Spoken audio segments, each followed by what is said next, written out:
Hey everyone, it's Nick and welcome back to a brand new video. Today we're going to be going over top 10 hardest Mario Kart Wii tracks. I hope you enjoy. Just keep in mind guys, before the video starts, all these courses will not be in chronological order and will all be randomized. I'm putting all 10 at random spots, so none of them are in order, they're just all 10 of the hardest tracks. Before we begin though, make sure to hit that subscribe button and like and turn post notifications on so you never miss a video again like this. Enjoy the top 10. Coming in at number 10, we have Mushroom Gorge. Mushroom Gorge is common for many people who play this track to fall off on one of the many mushrooms in this course. I recently looked at a chart to see where the main area people tend to fall off this track in Mushroom Gorge. Turns out it's this area, aka the cave. Some other examples of people falling off this track are in following places: here, and even here. I'm not afraid to admit it, that I've even fallen off this mushroom a couple times. In conclusion, everyone falls off at least one of the mushroom areas while playing this course. Coming in at number 9, we have Grumble Volcano. Grumble Volcano is for sure one of the more difficult tracks if you're playing at 150cc. But if you're playing at maybe 100cc or slower, you're probably fine, just as long as you don't fall into the lava about 10 billion times like I have. The most annoying part in Grumble Volcano doesn't exist, because there are so many places where where something could go wrong. Some examples would be getting knocked into the lava, the volcano flames shooting down straight at you. Oh, and don't even get me started with the sharp turns, because holy crap, the amount of sharp turns in this track are just unbelievable.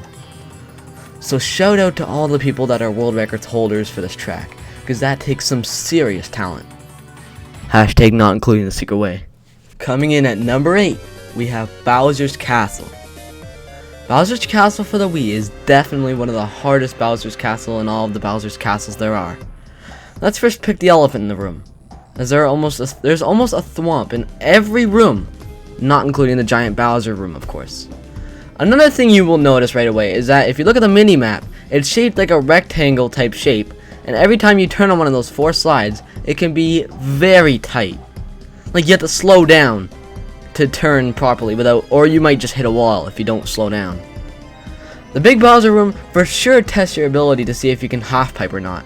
If not, then you're just gonna fall straight into the lava. But don't go hating on this track though, because this is still one of my favorite tracks to this day. And it's still decent. Just hard if you're not skilled, that is. Coming in at number 7, we have DK Summit. DK Summit is for sure on the easier side of this list, but it's still quite challenging at parts. The main reason this track is on the list is because of where the stacked snow is at different parts of the level, slowing you down. The main area in the track where this could be an issue is at the final part where the Shy Guys are snowboarding. Meaning if you land in the steep snow, one of the Shy Guys could actually hit you, giving you a huge disadvantage, especially if you're on the final lap.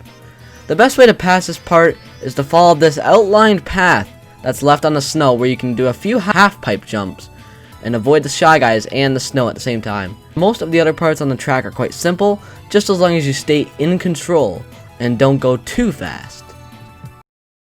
Coming in at number 6, we have Moonview Highway. Moonview Highway is literal chaos for one main reason: the cars driving by looking like they are going 100+ miles an hour or something. This track reminds me of the mirror mode on Toad's Turnpike in Mario Kart 8, which, if you haven't noticed already, isn't one of my favorite tracks in the game. As I mentioned though, I'm sure you realize what makes this track so difficult. It's the cars. The faster CC you're going, the harder this track will get, as you won't have much time to maneuver around the cars without getting hit. If you ever did a time trial on 150cc and did a non-stop perfect run without hitting a single car, shout out to you, because I've never done that before and I probably never will. Other than the annoying cars, everything else is quite nice, and the design is well done to make it seem like you're on an actual highway in real life. Moving on to number 5, we have Maple Tree Way. Maple Tree Way, still decently easier than some other tracks on this list, but it still has some challenging parts of its own. Introducing the tree climb, as I call it.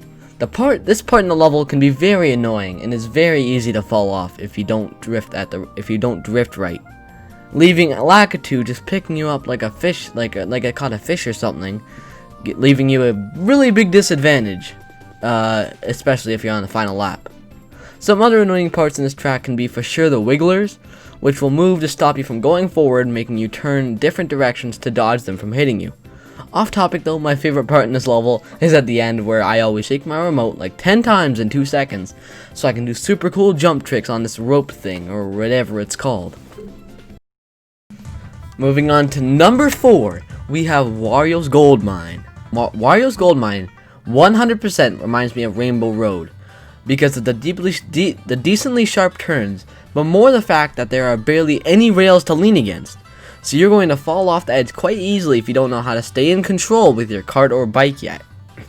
Another reason this track can be quite difficult is that the shortcut route isn't even always 100% achievable, as either there is or isn't a minecart there blocking your way into the shortcut. All I'm saying is that there's a 50-50 chance you'll actually make it into the shortcut. Everything else on the track is not too bad, and the jumps aren't super hard if you can control your kart. Another one of my favorite tracks in this game, actually. Moving on to top 3. Again, these are in random order. We have Ghost Valley 2. Now, Ghost Valley 2, there's not too much to say about this track, other than the fact that there are a heck lot of sharp turns and weird movements inside this track. So for this track, I might recommend an inside drifter, but that's entirely up to you in the long run. And that's just my opinion, of course.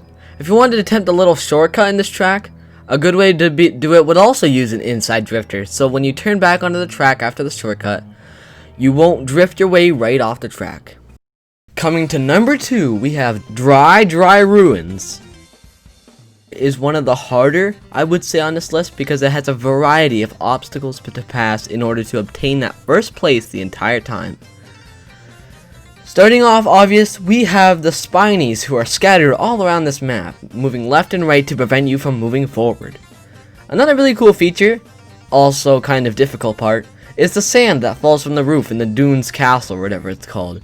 Every lap, the sand gets filled up more and more, making it harder to pass this part every time you pass it each lap.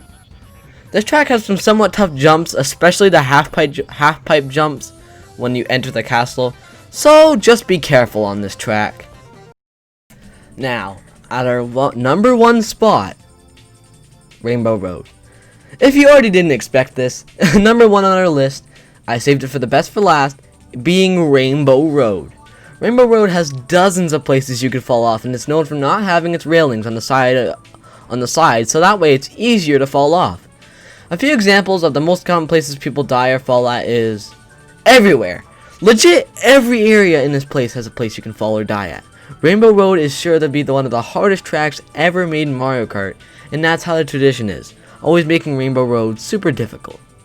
With all this arguing about Rainbow Road aside, can we just take a moment to admire how amazing Rainbow Road actually looks? Its design is absolutely incredible, with the rainbow styled flooring and how it's all in space. Easily one of my favorite tracks in this entire game. And there you go, everyone. That is the top 10 hardest Mario Kart Wii tracks in my opinion. Comment down below what you guys think the hardest Mario Kart Wii track is. I really want to know. I'm curious, because that's just my opinion. I want to hear your guys' opinion as well. And that's pretty much it. Thank you guys for sticking around if you made it this far, and I will see you guys next time. Hit the subscribe button, turn on notifications, and I'll see you next time. Peace!